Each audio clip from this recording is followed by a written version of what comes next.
Hello friends, स्वागत है आप सभी को हमारे यूट्यूब चैनल में। तो दोस्तों, आज हम यूपी ट्रिपल एससी पेट के हिस्ट्री से संबंधित कुछ प्रश्न को करेंगे।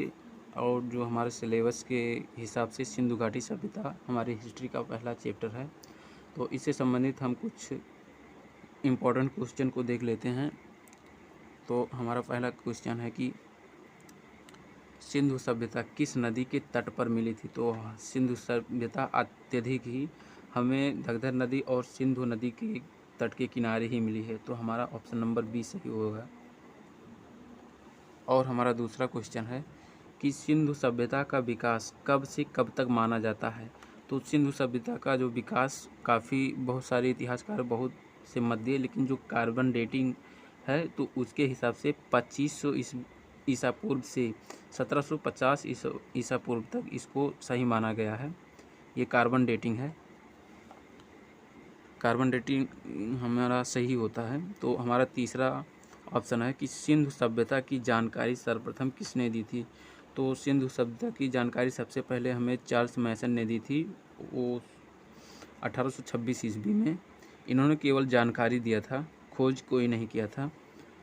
और चौथा क्वेश्चन हमारा है कि सिंधु सभ्यता का भोजन किस प्रकार का होता था। तो जो सिंधु सभ्यता के लोग थे वो शाकाहारी और मांसाहारी दोनों भोजन पसंद करते थे। तो हमारा ऑप्शन नंबर सी सही होगा। और अगली क्वेश्चन की ओर बढ़ते हैं। पांचवा क्वेश्चन हमारा है कि हड़प्पा सभ्यता की खुदाई किसने की थी। और जो हड़प्पा सभ्यता है हमारी, वो किस नदी के किनारे स्थित है। तो हड़प्पा सभ्यता की जो खुदाई की थी वो दयाराम साहनी ने 1921 में लगभग की थी। और ये रावी नदी के तट के किनारे पाई गई थी। जो हड़प्पा सभ्यता थी वो रावी नदी के तट पे पाई गई थी। तो हमारा ऑप्शन नंबर ए सही होगा। और हमारा छठवां है कि निम्न में से स्टेडियम कहाँ मिला था। इसमें दिया है कि जो बहुत सारे सिंधु घाटी सभ्यता के बहुत सारे प्रमुख स्थल थे, तो उन प्रमुख स्थलों में से ऐसा कौन सा स्थल है जहां स्टेडियम पाया गया था।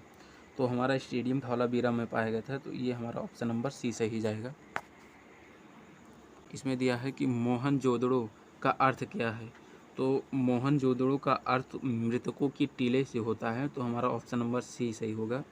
मोहनजोदड़ो का अर्थ होता है कि मृतकों का टीला।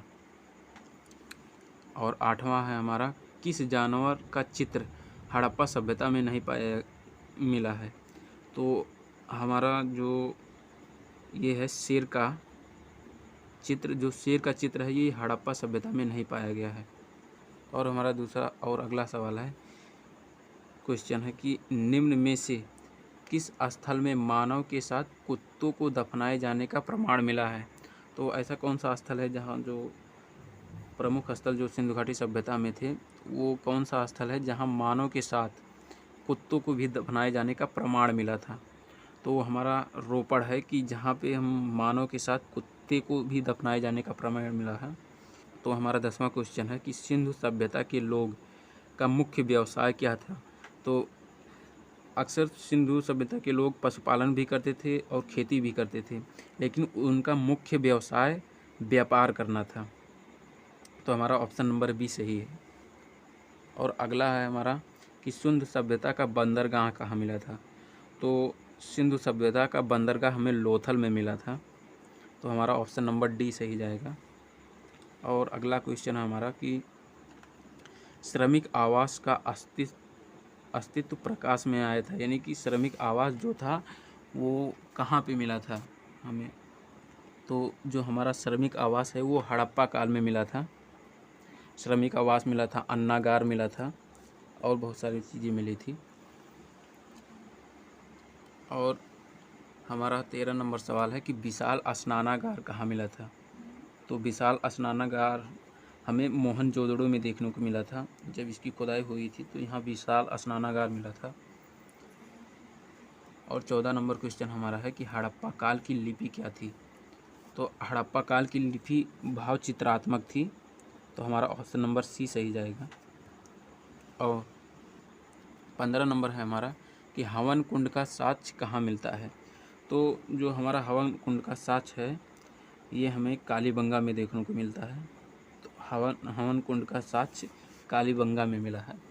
तो आई होप कि ये सारे क्वेश्चन जो हमने 15 क्वेश्चन करवाए हैं ये आपके लिए बहुत ही हेल्पफुल होगी। और बहुत सारे क्वेश्चन हम हिस्ट्री से संबंधित करवाएंगे। हिस्ट्री की क्लास हमने केवल नोट्स ही प्रोवाइड किया है, तो इसलिए हम बहुत सारे इम्पोर्टेंट क्वेश्चन को भी लेकर आएंगे। आज के लिए इतना ही। जय हिंद दोस्तों।